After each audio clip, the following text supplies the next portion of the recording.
প্রায় 1.5 মাস মাঠে গড়িয়ে বিপিএল এর ফাইনাল ম্যাচ অনুষ্ঠিত হতে যাচ্ছে মাত্র কয়েক ঘন্টা পরে। এবারের ফাইনালে মুখোমুখি হবে ফরচুন বরিশাল ও চিটাগং কিংস। দু দলই আছেন চমৎকার কিছু প্লেয়ার, তবে ফরচুন বরিশাল হয়তো কিছুটা এগিয়ে থাকবেন।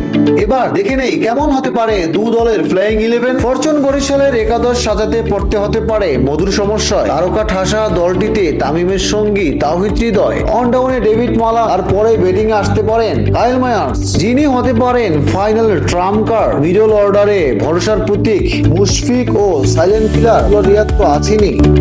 এক্ষেত্রে মোহাম্মদ নাবির ফাইনাল একাদশে না থাকার সম্ভাবনাই বেশি, কারণ 4 জন বিদেশির জায়গা দিতে তার পরিবর্তে নামবেন নিউজিল্যান্ডের সুপারস্টার জেমি নিশাম। অন্যদিকে দলটির বোলিং এ রয়েছেন পাকিস্তানি পেসার মোহাম্মদ আলী, যিনি বেশ ফর্মে রয়েছেন।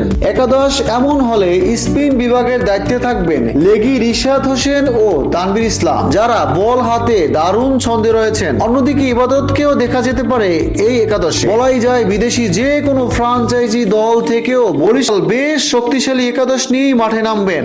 এবার আসা যাক চিটাগং কিংস এর একাদশে কে কে থাকতে পারেন। নিজেদের দিনে চিটাগং খুবই ভয়ঙ্কর হতে পারে। ফাইনালের এই ম্যাচে খুলনার বিপক্ষে যে একাদশটা খেলেছিলেন ঠিক সেই একাদশটাই থাকতে পারেন ফাইনাল ম্যাচে।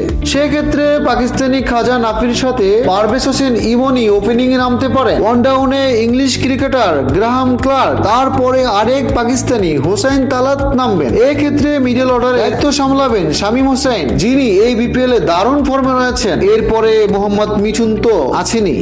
এছাড়া বোলিং এ দায়িত্ব সামলাবেন খালেদ আহমেদ, যিনি রয়েছেন দারুণ ছন্দে। স্পিনের মধ্যমণি আলিস তো আছেনই, সাথে আরাফাত সানি ও পেসার শফিউল ইসলাম। তবে কন্ডিশন অনুযায়ী বামহাতি ডানহাতি বিবেচনায় পরিবর্তন আসতে পারে দলটির মধ্যে।